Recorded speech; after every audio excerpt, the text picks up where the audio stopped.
Good evening.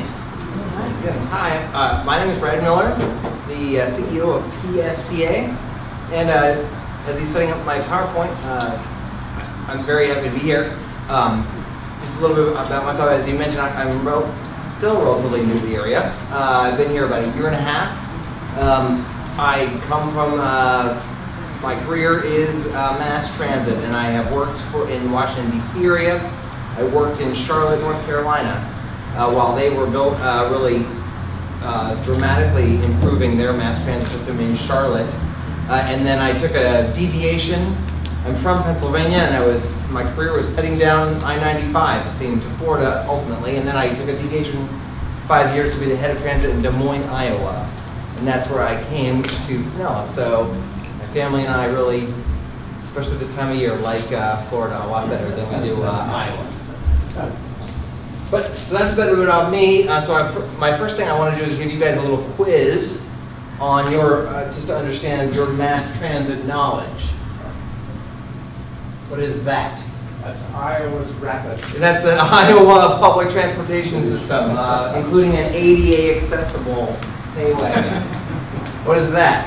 Wow. Circuit board? No. That is the Tokyo transit system. In English, the Japanese version of it is even. How about that? Has anyone ever seen that movie? Yeah, that's a movie. Speed. The best public transit movie ever. Who's that? The best looking person in a public transit movie ever. These are the top 6 worldwide transit systems. I mean, world-class transit systems across the world. Do you know where that is? Where that vehicle operates? China? No. New York City. New York City. And that reminds me, I need to introduce the other 2 PSTA folks who are in the back of the room. James Bradford is our Chief Operating Officer and is recently joined. Both of them are relatively new to PSTA. James comes from Hartford, Connecticut. So maybe you got that one, James, I'm not sure. And Tamika Gunn, who's our customer service representative, is helping me out with the technology. Okay, moving on. Where's that? Washington, D.C. Washington, D.C., yes, the metro. How about that? Disney World. Disney World, right, the monorail. This one's a little bit harder. This is a couple that is making out in front of a naked picture. Just guess. Boston. No? Paris. Paris, right. That's Tokyo. Tokyo, yes. Pinellas County, right. Of course, we're in the top 6, I'm certain of it. All right. So, I put this slide first in my PowerPoint to show that I haven't totally messed things up since I showed up. This is the historic ridership and the history of PSTA. PSTA was created in 1984. It merged a city department of the city of St. Petersburg with a Clearwater-based transit system in '84. With a vote by the citizens of Pinellas County, and ridership, as you can see, has pretty much been on the upswing ever since. And we had our record ridership in the year we just finished. We had our highest ridership day ever on February 1st of 50,000 rides on that day. We average normally about 45,000 rides, but that was a for whatever reason, gas prices were very high, and it was a very high day. We've had some great successes, especially up here in northern Pinellas County recently. There is a very successful Jolly Trolley service that is operating and was just expanded about 2 years ago now to go from Clearwater up to Tarpon Springs along alternate 19. And that runs on Friday, Saturday, and Sunday. And that ridership has really boomed, not only with tourists, which of course is very popular, but even with locals who ride that, especially here, maybe even on St. Patrick's Day a lot for fun and what? It's the party bus. It's the party bus, yes. And I've heard that is a way to boost ridership. We have another great new trolley system down in St. Petersburg from the pier, as long as it's still standing, until all the way to Pass-a-Grille. There is a a Central Avenue trolley that runs up and down Central Avenue. That replaced 3 bus routes that used to make that connection with one yellow trolley system. And the ridership is up some 40% compared to the ridership on the buses before, just because it's a single branded sort of ride. And then, as Mr. Ewing mentioned, our newest service, which is really our only new service that PSTA has added into anywhere in Pinellas County to new areas, just launched in December, 3 months ago, up here in northern Pinellas. These are our North County connector routes using smaller buses, and they have a little bit of a unique characteristic. You can see on that difficult to read map there. They operate along the main roads, the purple lines, and they have bus stops just like a normal bus. But in the shaded area around each line is an area where if you call ahead, the bus will, and make a reservation, the bus will deviate off of the main line and come and pick you up at your house or back in your subdivision, or on the end of your trip will take you off the route to your destination. And that service, or that flexing of the route, is something we actually learned and copied from Hart over in Hillsborough County. That ridership keeps growing. It doubled from December to January, and then it grew by another 50% in February. So the ridership keeps growing on that, on all 3 routes. There's 3 routes. They all hub into Countryside Mall. One goes over, you can see over to Hillsborough County on Tampa Road. One goes up past here and then over to Tarpon Springs, and one goes from Dunedin through Dunedin, essentially. And those are going very, very well. The ridership is about 90% people catching it at the regular bus stop, and about 10% calling and getting the deviations to come and pick them up. What is the ridership in numbers? How many people? Right now, we probably maybe almost today hit our 10,000th total connector ride. Now, the ridership on these buses is not what it is on our big buses. What's the average day? The average day is close to 100 people riding on all 3 routes. May I have that phone number for people to call? Yes, 580? 540? 540-1800? Yes. Thank you. You call the regular PSTA number, and they will connect you to make a reservation on it. How far in advance? We accept, I think it's 24 hours in advance. The total rides, is that a single ride, or is that count as transfers? I say, I'm Mr. Jones, and I want to go to Coffin or some other place where I've got to change buses. Right. Is that one ride, or is that 3 rides?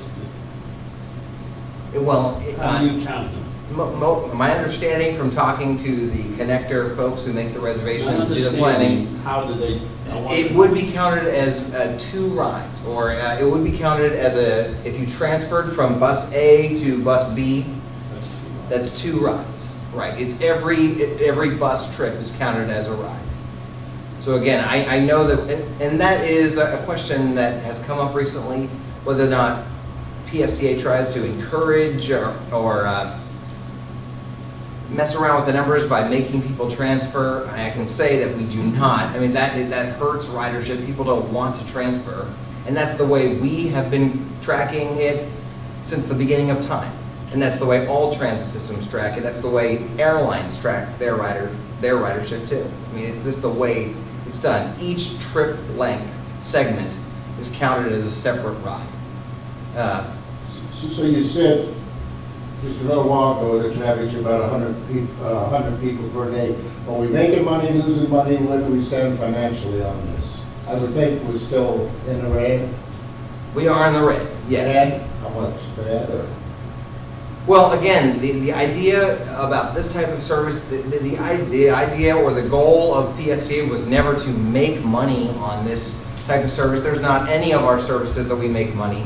Even the Jolly Trolley doesn't make money. PSTA subsidizes that service. Even though we contract with a private entity called the Jolly Trolley, it does not make money either. But this does have a fare. The riders pay $2 a trip, $1 for seniors or people with disabilities, and they pay to ride these connector Are routes. any of them kind of close to breaking even? Well, I'm going to show you a slide that kind of gets to that, but no, I mean, PSTA's overall sort of break-even rate, or how much the fares cover, is 25%. 25% of the total cost. Now that seems low, but that is the highest in the state of Florida.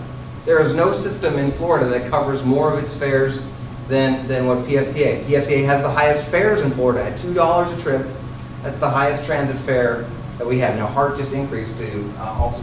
When you're saying if this system runs for 25 years, it will be a deficit running organization for 25 years. Yes.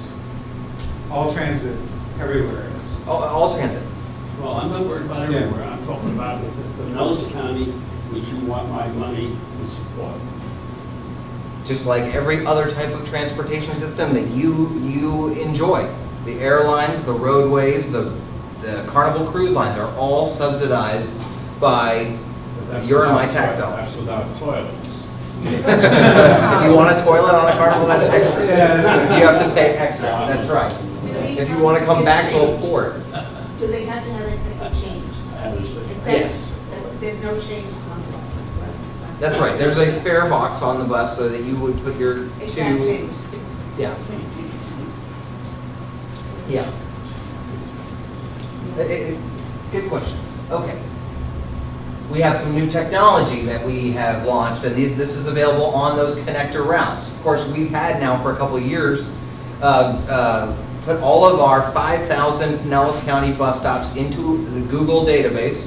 So if you go onto Google Maps, even on your phone, you can click on a little, I think it's a little bus icon, and then find out how to get there via PSTA. Get to your destination by PSTA. You can also connect over into Hillsborough County because they're also on Google. It's integrated entirely within Google, but that is the scheduled time that the bus is supposed to be there. What's really been a big hit with our customers is a new technology we just have unveiled. This real-time technology where you can pull up this on your phone or on your computer. But what is really much more popular is to text message from your phone, or there's even apps, apps that are being created by citizens across the country. All of our data is out on our website. Now, I'm not a techie, so I don't know exactly what format it is, but it's out there. And for anyone, you can go onto our website and take the data that you want about where all of the buses are in Pinellas County right this second, and use it, create an app. People have created applications at no cost to PSTA with this information. Companies can go down and take this information, and I've heard that Starbucks has done this in other cities where they put up a sign in front of their coffee place and say, the bus isn't coming for 10 more minutes, you can enjoy one of our caramel lattes for $6 or whatever. But what is most popular with this is text messaging.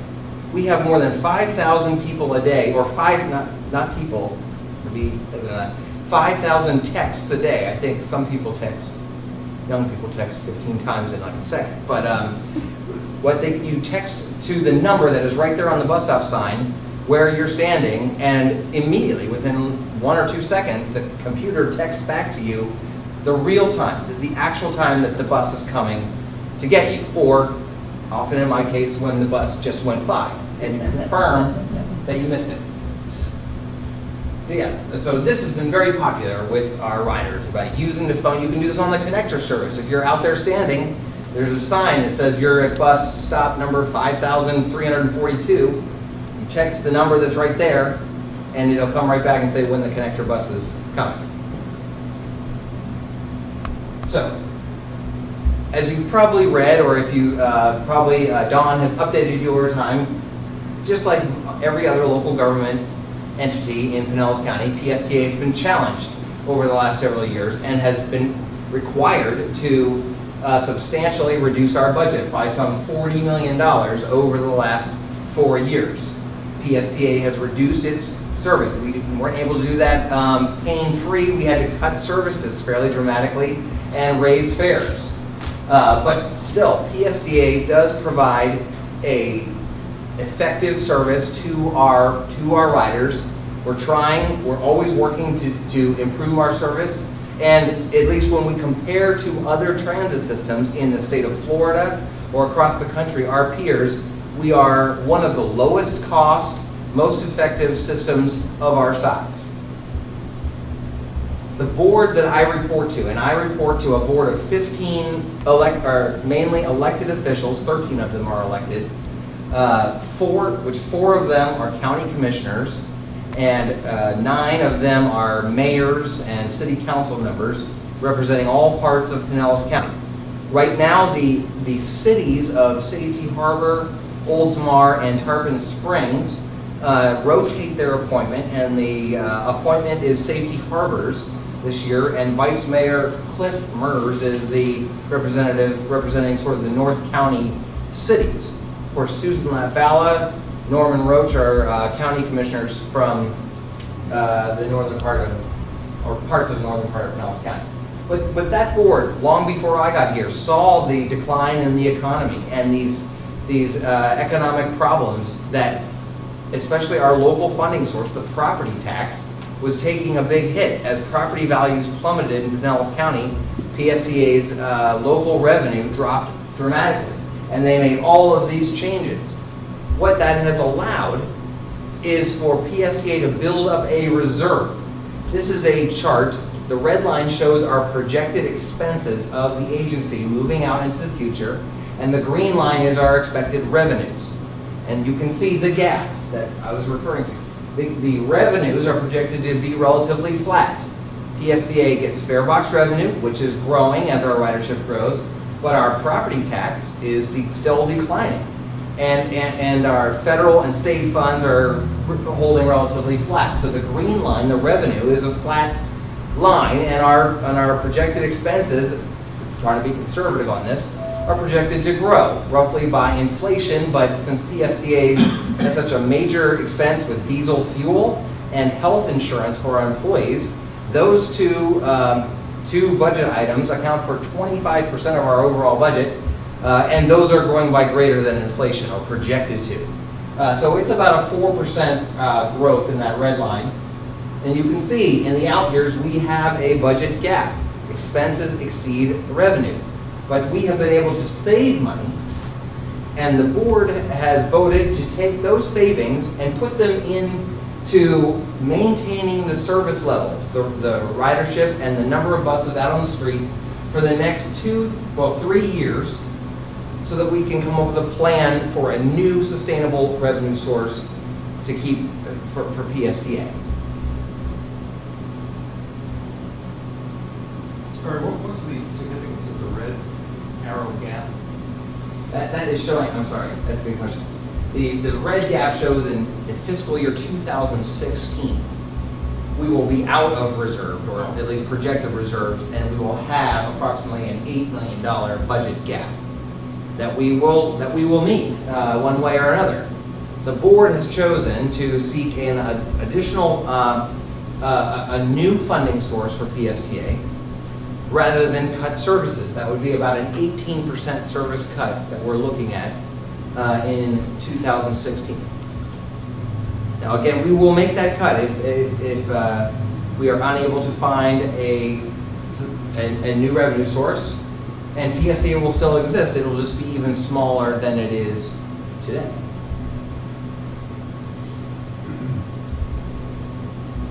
I'm pleased to say there has been a strong consensus, at least from the government officials. The PSTA board first, and then the county commission now have both voted. PSTA board voted 15-0 unanimously to ask the county commission to place a 1% sales tax on the 2014 ballot in Pinellas County.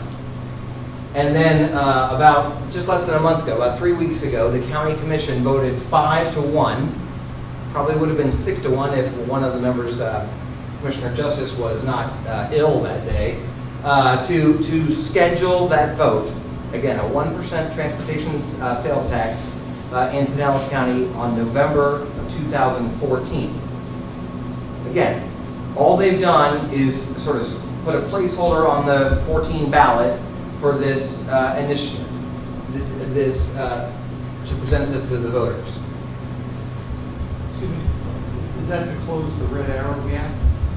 It would close the red arrow gap, and it would close the red arrow gap and allow us, as I want to present here, to substantially increase the number of bus routes and services throughout the county.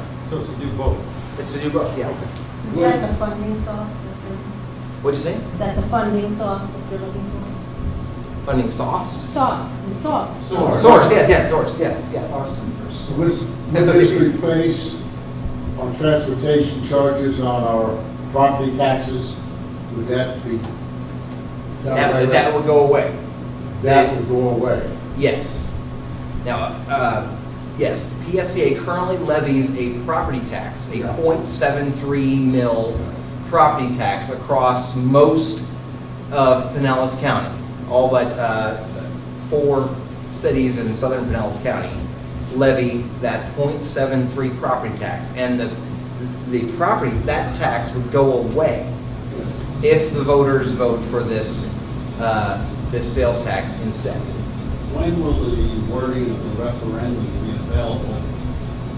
And that's one part of the referendum question. Will this referendum be for perpetuity, or will it be for a defined period, like let's say a decade? Again, the discussion has been for a sales tax essentially in perpetuity, because this will be paying for operating expenses. Unlike the penny for Pinellas, which is paying for capital expenses, and that gets upped every 10 years, and then a new list of capital investments gets generated. Again, this one is paying for the operation of the transit system, and so it's in perpetuity. The timing of when we're projecting the county to develop the ballot language is the end of this calendar year, 2013. Again, that's the date for the county to set the ballot language, and then another 11 months, or the rest of 2014 to November of 14 for theoretically a campaign, and then the vote. What would that penny produce? What's your estimate on penny would raise money? The penny would raise, it's estimated, about $125 to $128 million a year. Wow. For transit improvements, and I'm going to show you in the next couple slides just how that could be. Wow, that's a lot more than what you're getting in property tax. It is. Certainly. What's the property tax do? You know what you're getting? We're getting about 32 million. Yeah, that's what I thought. That's right. So the 32 million goes away, and then the sales tax would kick in. Now again, there have been, I think every poll that's ever been done generally for transportation, especially mass transit improvements, people favor the sales tax, especially in Pinellas County. Absolutely. Where at least the penny for Pinellas has often, you've probably heard, been pitched that the tourists that we generate in Pinellas County pay about 1/3 of the sales tax in Pinellas County. A tourist destination like Pinellas, at least folks are more favorable to using a sales tax or a consumption tax than the property tax. And again, this is not new discussion. This discussion about improving mass transit in Pinellas County has been going on for 3 decades, at least 3 decades. And this is a map shown from 1997, which has an alignment for some of the transit plans back then. It looks almost just like the one we have. There have been discussions after discussions about this. Now, this was a historic step that the county commission took 3 weeks ago. It's the farthest we've ever been. We have completed a full plan, but it's still a long way to go. A study, a very in-depth, detailed study was done finalized a year ago in 2012 after a year and a half of analysis, called the Pinellas Alternative Analysis. And you maybe got a presentation back then about this, or the council did. You probably have heard about it. Again, this is the plan that the Project Advisory Committee, the elected officials, selected a rail corridor between St. Petersburg and the Gateway area and Clearwater to include in these transit plans. Now, why did they vote and to approve of that plan unanimously? Was because of the goals that they set up back in 2010 for the study. These were the goals. Again, the goals all along, the number one goal has been to make sure Pinellas County has a competitive advantage on economic expansion. How are we going to create jobs in Pinellas County and grow our economy? And that is what led to the rail proposal that was in that rail plan.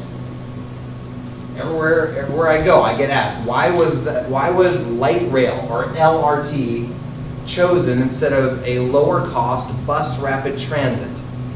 The answer again was the goals. These five goals. A light rail system is shown to generate economic development in more ways than a bus-oriented system. Why was the alignment that goes through Gateway, the Gateway employment area where Raymond J., the Feather Sound area, chosen rather than using the existing railroad tracks through Pinellas County that go from Oldsmar over to Clearwater and down through Pinellas Park? Again, it was the number one reason why that was chosen was to spur economic development, especially in Gateway. The CSX tracks, which created Pinellas County's development back 100 years ago, don't go through Gateway. They go through Pinellas Park. And the county has spent billions of dollars in road investment and promoted creating jobs in that Gateway area that they chose to have this new alignment through there. And again, why was a higher cost option of rail chosen versus a bus rapid transit system? Again, when you talk operating cost or trying to talk about living out of the fare box, a rail system is actually lower cost to operate than buses. Why? Because you can carry so many more people with one driver and relatively the same amount of energy costs as a bus system. But that's operating. The capital investment, the investment in any type of system, either whether it's tracks or a separate roadway, is much, much more expensive than the current PSTA bus system. But either one was going to require the penny sales tax. And so the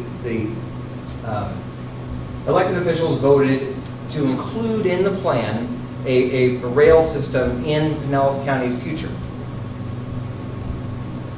Now, how does Pinellas County compare, or how could this possibly work in Pinellas County? Well, as you can see by the left-hand side, Pinellas County is the densest developed county in the state of Florida. And we compare very favorably when it comes to population. We have a very high population per acre that certainly would be supportive or competitive with these other cities that have instituted rail systems recently. Where we don't compare so favorably is on the jobs per acre. We don't have as many jobs as many of our competing cities, although there are all of the plans, the yellow circle, speak to creating jobs. That's the purpose of this type of system. And we would be, in the future, much more competitive. The yellow is Pinellas 2035. And with this type of investment, it is expected to create those jobs and make us much more competitive. Again, why was this alignment versus any other alignment chosen? When you look at the population on the left, on the top, and then the jobs on the bottom, 76% of the households in Pinellas County live within 5 miles, a typical driving distance to this corridor, and 80% of the jobs, or at least the future jobs, which are planned by every plan, the county plans, the city plans, to be concentrated in that Gateway area. That is where the county is putting all their marbles, on that Gateway area to create jobs there. That's where 80% of the jobs in the future are planned.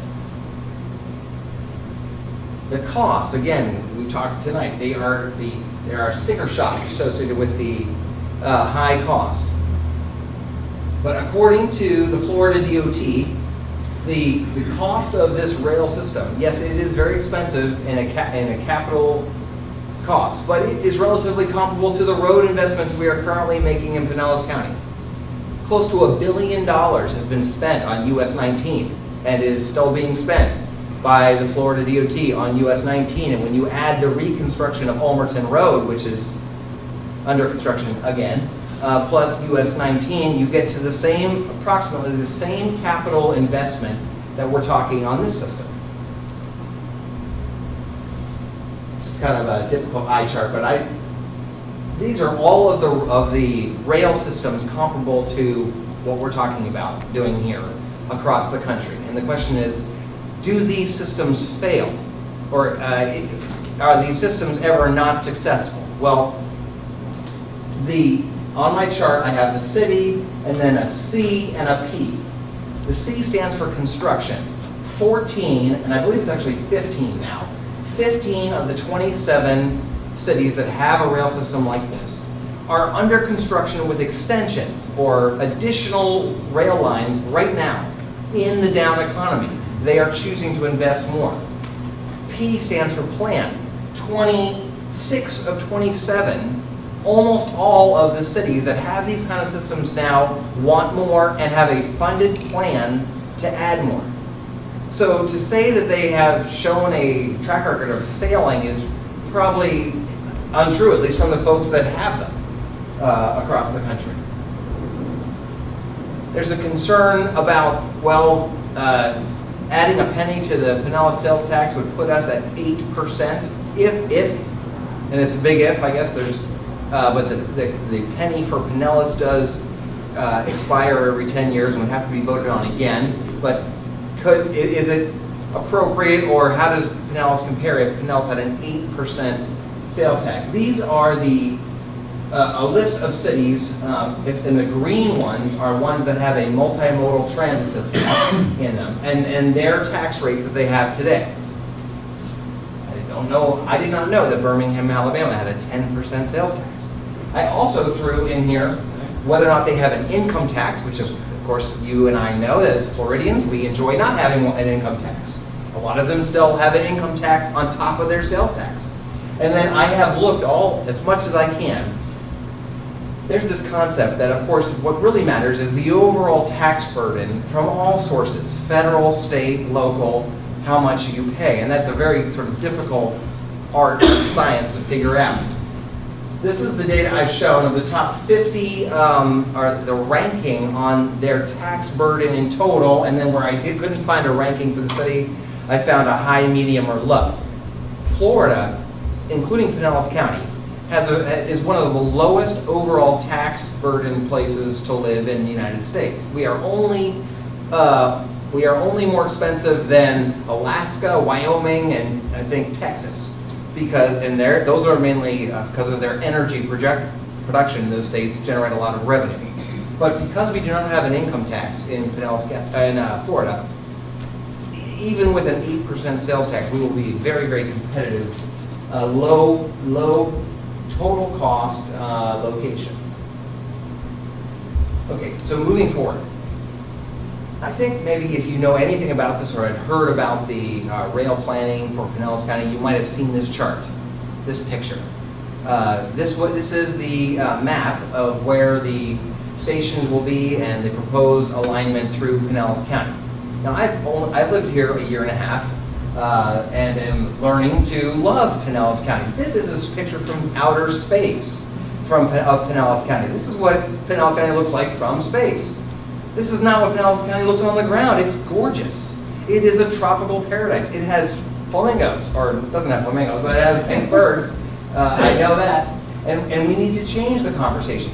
The purpose of this, again, is to create jobs and create livable, different types of development, redevelopment of Pinellas County. That's what this can bring. And so we are trying to change the conversation. We have we have a partnership with the Metropolitan Planning Organization to talk about how each of those station locations along the alignment from Clearwater to Gateway to St. Pete can be redeveloped around those station locations with new development that is not occurring today, but could occur with this type of investment. Now, moving on to our bus service and planning. I mentioned that I used to work in Charlotte. When Charlotte passed a sales tax in 1998 that has built they have built a light rail system there already. What I don't think is often known is how much we expanded the bus system, and that is the key to what we're talking about here in Pinellas as well. This is a map of Mecklenburg County, North Carolina, where Charlotte is located, and I found it. That is the bus system that they had before they passed a sales tax. And again, they used to be a property tax base, converted to the sales tax. They had bus routes like that, and now they have bus routes like that. The bus system improvements that we can make throughout Pinellas County will be dramatic. Again, I have mentioned that we've had very high ridership here, record ridership here, and we are doing well. But when you compare the ridership of the Tampa-St. Pete area to other cities, again, with our population being the 20th largest city, metro area in the country, our ridership is low. I think it's the lowest amongst the top 25 metro areas. Now that is, and I'm going to explain, that is not because people are unwilling to ride the bus or unwilling to ride mass transit in Pinellas County. It's a measure of how much service we provide. PSTA only operates 2 routes in the whole system. And we do have routes all across the county, but only 2 that run at more than 30-minute frequency, shown in the dark blue there, or at 15-minute frequency, just 2 routes. The rest of the routes run, most of them run only every hour, like the North County connector routes, only run every hour. In order to use the system, you have to basically need to use that system. If the bus only comes every hour, you're not going to wait out there unless you are either you have no other option or you know exactly when it's going to come. That's why that technology is so helpful. This is a chart of all of the ridership across for every single route in our system. And what this shows is the productivity of each one of our routes. That means, and productivity is measured in riders per hour. Instead of riders per bus, it's riders per bus hour. So every hour that a bus is out on the road, how many riders are getting on the bus during that hour? And this is what this shows. I have highlighted in red the routes that are north of Elmerton Road in northern Pinellas County. And you can see that actually our top 2 and most of our most productive routes where people are filling up the bus is north of Elmerton Road, is in Clearwater. The number 1 route is Route 60, which is Gulf to Bay. It's the most productive route in our system. Now, it's not the highest ridership total. That's on US 19. But that's because there's not as many buses on Gulf to Bay. The second most productive route in our system is Route 78, which goes Clearwater to Dunedin to Countryside Mall. Second most productive route in our whole system. And you can see the red bars are mostly on the higher productive routes. Okay, so this is my video. Let me see if this is going to work. Probably not. Click on I think you just click on the mouse. On the RT? Just click on the anywhere on the picture and I think it'll go.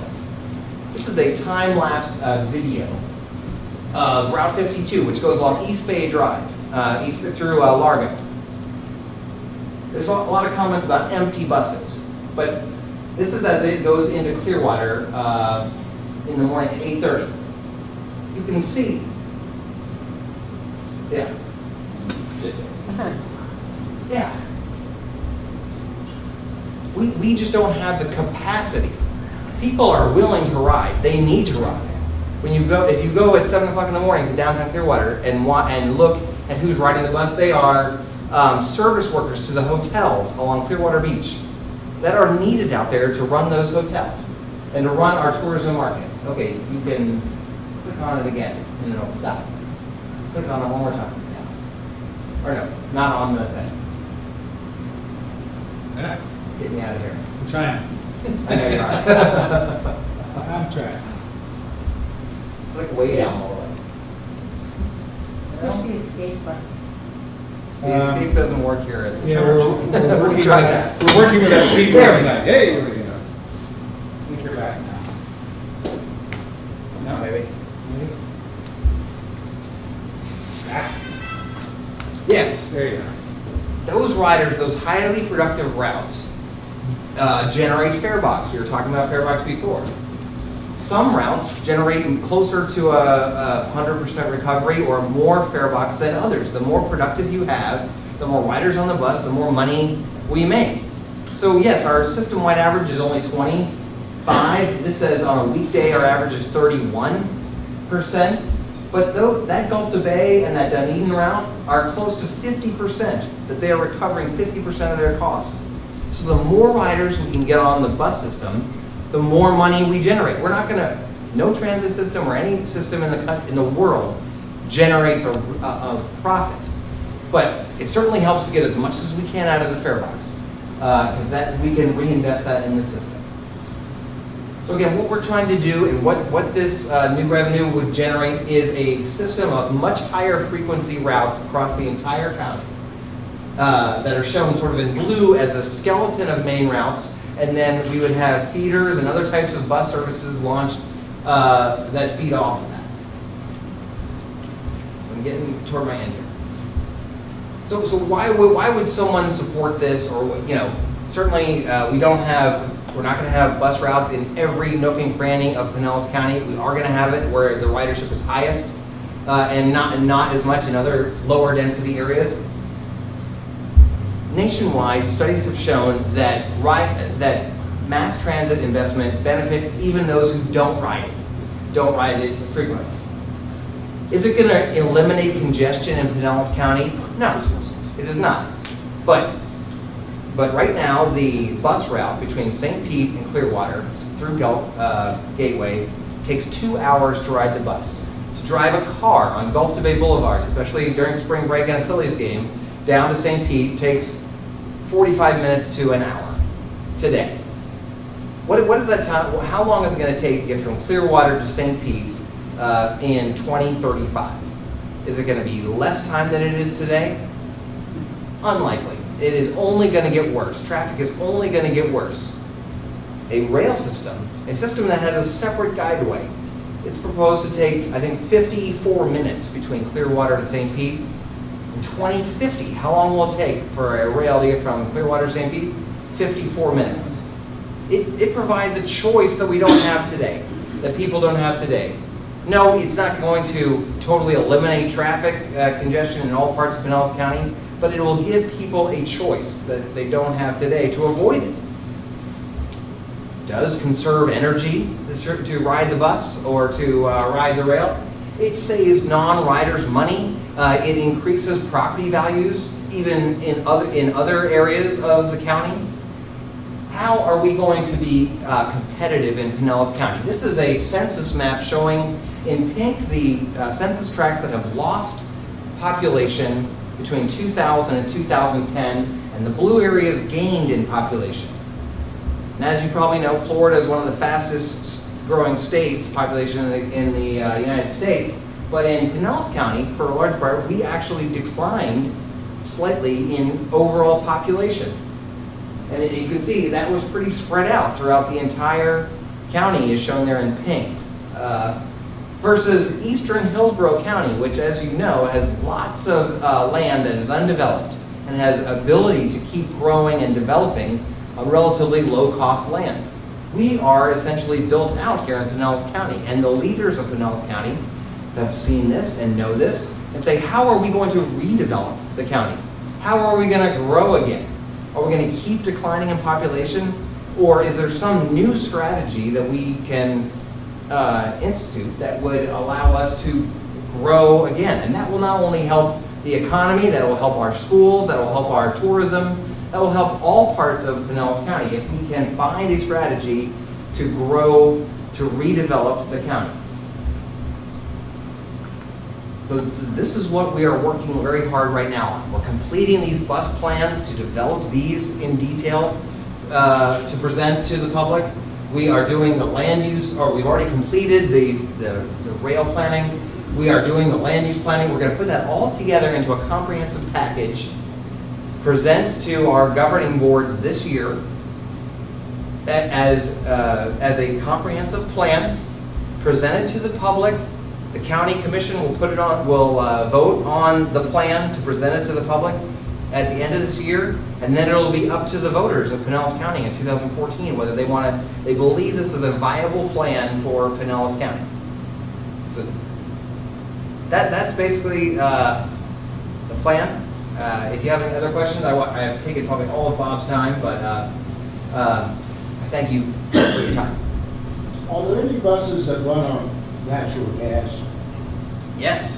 Is that cheaper than diesel? Not clear, not sure.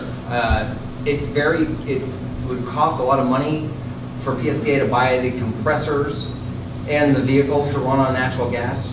Right now we have been buying hybrid electric diesel technology for our buses.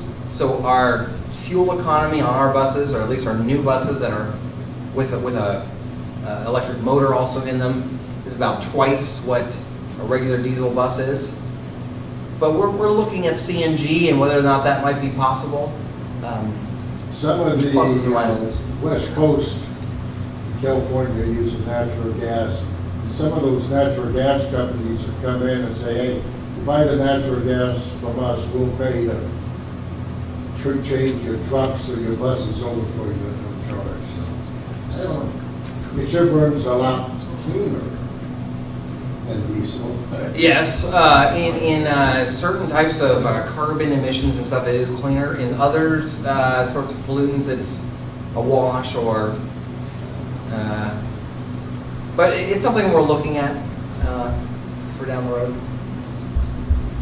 Do you plan down along that now to have the bus passes where people pay a month, whether they use it or not? Wouldn't that increase your revenue too? To give them a discount like they do on some of the New York buses? We do have monthly passes. We have all different kinds of passes already.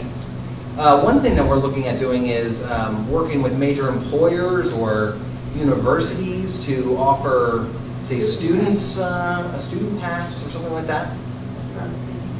Yeah. Just back to the numbers for a second. What I'm taking away is that, you know, the penny or the increased sales tax is circa 120 million. Take away the 32 that you currently get from property taxes. So the delta of about $90 million. How much of that $90 million closes that red arrow gap? The current operating costs. I think it's about 8 million, close to the red arrow. Oh, okay, so it's only less than 10%. Yeah. of the increase. Yeah. But then, yeah, we need to project this out for a very long period of time, and we're doing those financial plans now. But yes, this investment would be for a major, new, expanded mass transit system for Pinellas, no doubt about it. It would be an increased revenue that would go into buying the buses and doing the plans for an increased service. Can you educate the voters on how much of that sales tax is paid by non-residents? Certainly was a winning argument, or it was a strong argument in the penny for Pinellas. Yeah, no doubt about it. Okay, well, again, I thank you very much for your time. We have, there's handouts over there by the table if you didn't get them. Related to that, and then Bob, you want to get up to take over? Bob Clifford, the Executive Director of the T-BARTA organization, which is a 7 or 8 county, I always forget, regional transit organization whose state sponsor or state chartered to provide a regional aspect to the transit system. And Bob, I'll turn it over to you to talk about the regional aspect. Great, thank you, and I appreciate it. Brad's 20-minute presentation took 50. I'm used to that, though, so that's okay. I won't be nearly as long. I only have 63 slides. No, I don't have any slides. No slides, no death by PowerPoint tonight. I'm just going to speak with you all. And they're passing out handouts, and you'll get a copy in a minute. But I did want to talk about my organization, Tampa Bay Area Regional Transportation Authority. It's not transit, it's Transportation Authority. And we cover a 7-county area, Tampa Bay region. Citrus County to the north, Sarasota County to the south. 6,000 square miles. Population in that area is about a little over 4 million, about 4.2 million people, about 3.5 million jobs within that area. In those 7 counties, we've got 42 cities. We have 7 transit agencies now.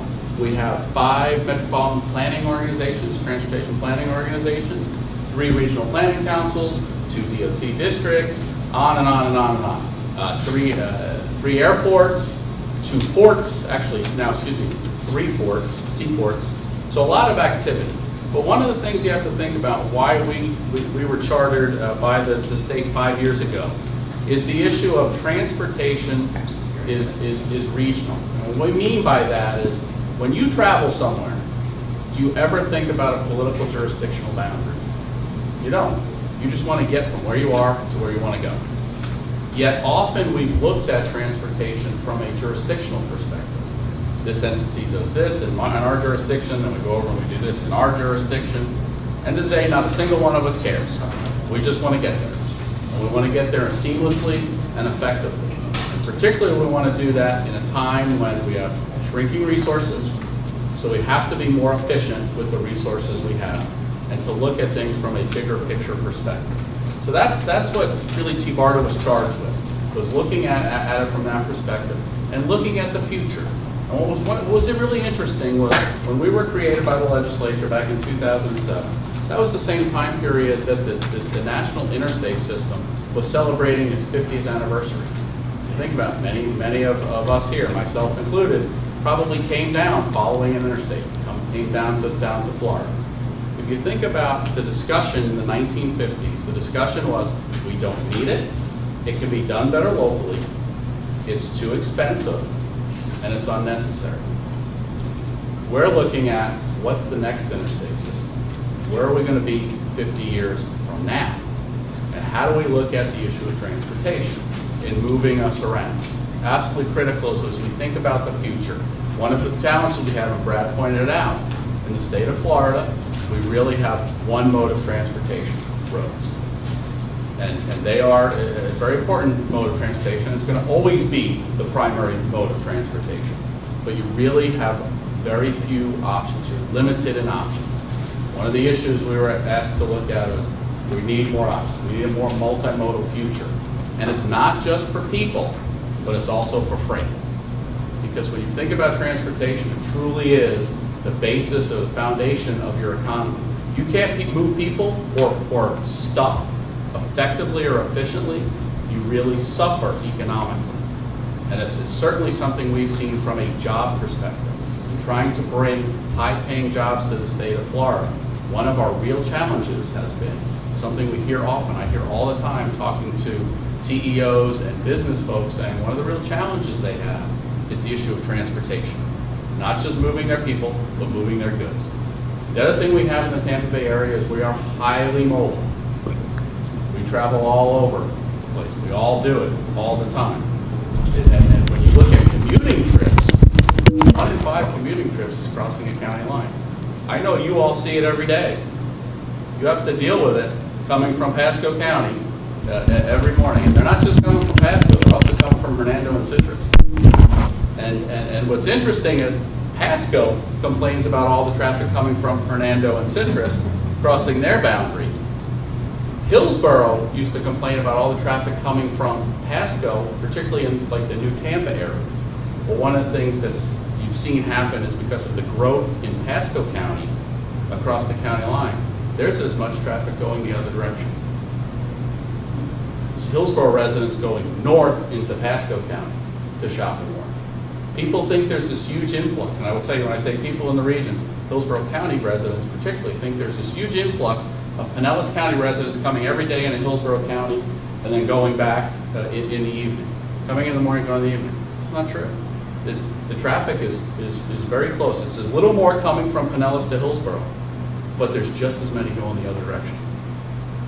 That they're going both ways. So we're highly, highly mobile. So we have to look at the issue of options and alternatives. Well, what does the future hold for us in a multimodal fashion? Not just transit, but also technology. And one of the things that I think we've all seen very rapidly, and I use it as a prop all the time, and because my 16-year-old daughter is the queen of this thing, is what this is doing from a technological perspective to us. And what it will really do from a transportation perspective. This is how you're going to buy everything. This is how you're going to purchase everything. And I heard some folks earlier talking about ITS, Intelligent Transportation Systems. We're now looking out into the future. We're in the process of updating our master plan, long-term regional master plan. One of the things that the ITS guys are telling me is when you get to that congested intersection 25 years from now, don't be surprised if this is how you get through it. You need to buy more green time, this is how you do it. Or whatever the new part of technology is for that. If you think about the issue out into the future, we talk about rail or we talk about buses. Do we know in 2050 what the technology will be? And you think about, now Brad's talking very specifically about a project here locally, rail. Absolutely, and that needs to move forward, and that's what you're thinking about.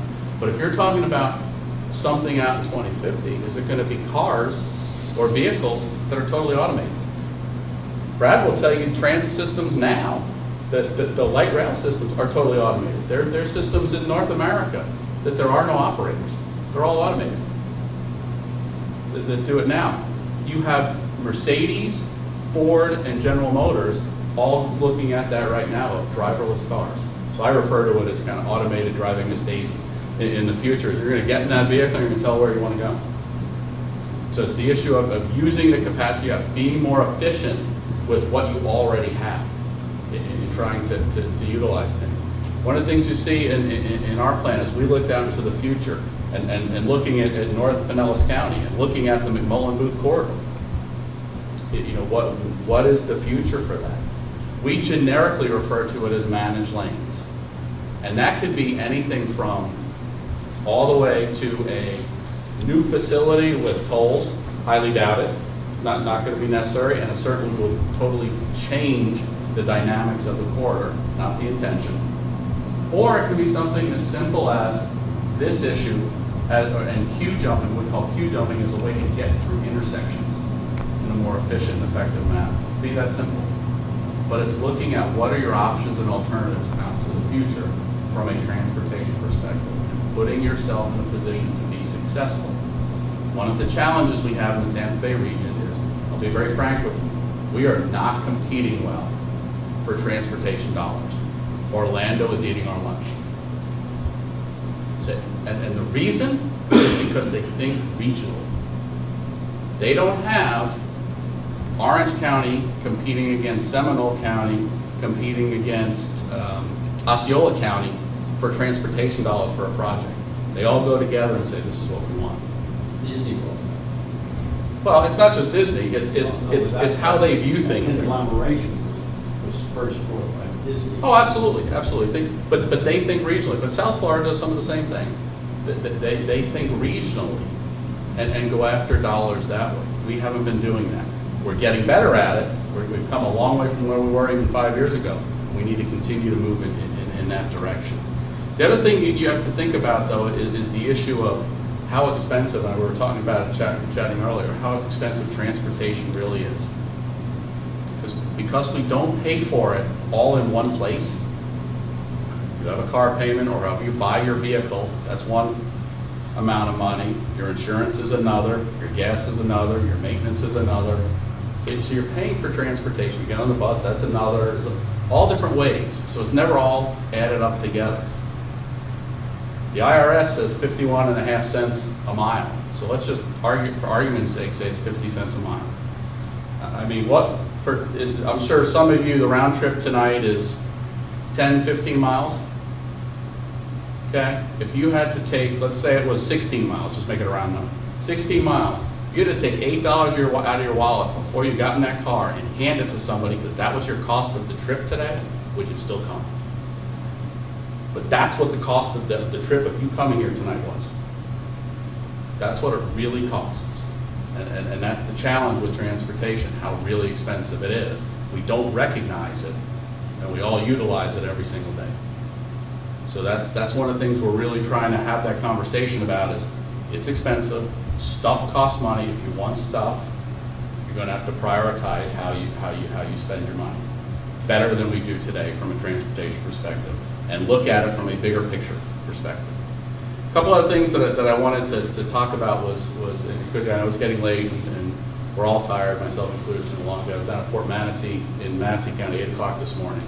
So one of the things that is challenging for us is that issue of priorities.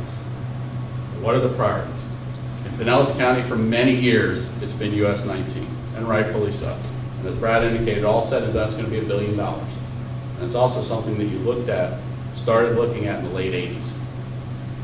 I-275 in Hillsborough County, anybody that's been by Tampa International Airport, and all the construction going on in the 275 corridor between the airport area and downtown Tampa.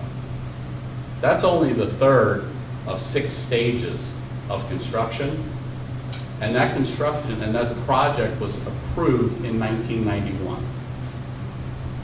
But that's how long it takes, and that's how expensive it is. They're building a project right now, absolutely necessary. We talked about the issue of moving not just people, but freight, from the Port of Tampa, a direct connection to I-4. It's called the Selman Crosstown Connector Project. It's 1.75 miles long. All said and done, it's a $700 million project for 1.75 miles long. But this stuff costs. And that's what the challenge of it is trying to find solutions, other options for us all to be able to get around. Because I don't know anybody else who wants to say, I want to be less mobile. I don't want to have the ability to go different places. I want to be able to go different places. I want to be able to do things. So that's really the challenge of what we've been focusing on as an agency, looking at the entire region. 3 things, just very quickly, I want to hit you with some of the things that we've been looking at. It's not just the issue of a plan. It's also the issue of action. Brad is a transit operator. Can anybody take a guess of how many operators there are in the Tampa Bay region, in the 7-county region? Not just of transit, but any, whether it's taxis or different ways you can get around. 300 in the Tampa Bay region. Where do you even go to find out that information? How do you know? One of the things we became aware of was, and something I didn't know, the Tampa Bay region has one of the largest concentrations of veterans in the entire country. The James A. Haley Hospital is the busiest hospital in the entire country, VA hospital in the entire country. Not aware of that. And Bay Pines isn't far behind it. One of the real challenges veterans have is the issue of transportation. How do they get there? More importantly, where do they even find the information at? Where do you go to find out? That's great that there's 300 different providers. Who am I supposed to call? How do I find this out? How do I need help? So we, T-BARTA, we stepped into that void. Said, there's an opportunity there to provide people information. Not the service, just the information. We're in the process, we're in a program right now, it's called the One Call, One Click program. We're gearing it up, we're going to work with the Crisis Center of Tampa Bay. They're going to be the phone operator for us. Either go online or go on there, and they'll work through and get people that information. But then we said, you know what? It's not just for veterans. We should make this available to everybody. So that's what we're doing. We're making it available to everybody. So that look for that, and we're hoping by the end of this year to have that up and running. And we're very excited about it. It's nothing more than information. We all know information is power. So that's one of the things is to provide people that information. Another thing we're doing along that same line, developing a site called Tampa Bay Traffic. One of the challenges, we saw this during the Republican National Convention. During the Republican National Convention downtown Tampa, the city of Tampa had its parking information on one website. The transit agency, HART, had their transit information on another website. FDOT had their traffic conditions on another website. look, I just want to know what it's going to be like and where do I go, when I get there. So we created a website, and all we did is take other people's information, put it all in one place. We only operated 2 weeks, the week before and the week of the convention. In 2 weeks, we had 15,000 hits. People looking for that information. We said, you know what, why don't we do this every day? Why don't we put this information, and why don't we do it around the entire region? And there's many different activity centers around the region that people look at. People in Brooksville come to Dunedin. Where do I park? What do I do? I heard it's pretty cool, but I don't know where I'm supposed to go. They go to Clearwater. Can I take the trolley over? How do I? They don't know what to do. So oftentimes those trips don't get taken. So it's an economic side of it too. So we're in the process of doing that also, is putting that information out there. And the last thing that is critically important, there's not more money for transportation, so we have to find ways to bring more money to transportation. And clearly the private sector can play a role in this. And it's something we at TBARDA have really been focusing on. It's called public-private partnership. It's done worldwide. And it's done for all types of modes of transportation. There are private operators of airports, of seaports, of transit agencies, of toll facilities, you name it. They do it. And they put equity into it. They put real money into it. And they operate it more business-like. So there's opportunities there. We were chatting earlier, one of the key, and you have it just up the road here.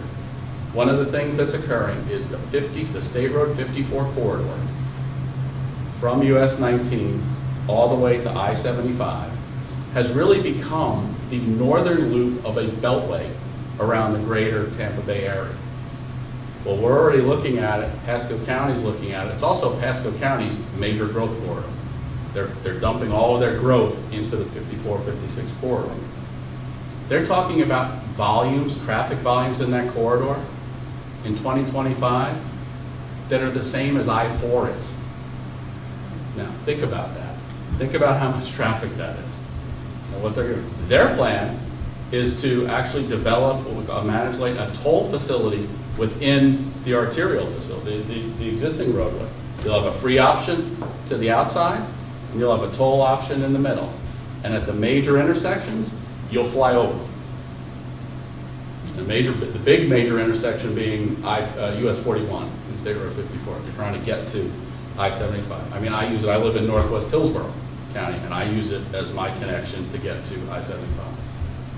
But bringing, and the reason I raised that project very specifically is because we've been talking, they contacted us, two actually international firms, they're actually both Spanish firms that do this worldwide, are incredibly interested in that. There's money to be made on their side of things, and it's a project you can get built much sooner with the private sector investment and being part of that. So from our perspective, what TBARDA is about is we're talking about the future. We're talking about everybody collectively working together and trying to put it all together so that we can get the needed improvements, put the system in place that's the most efficient, most effective for all of us, not just an issue of moving us, but also from helping the economy.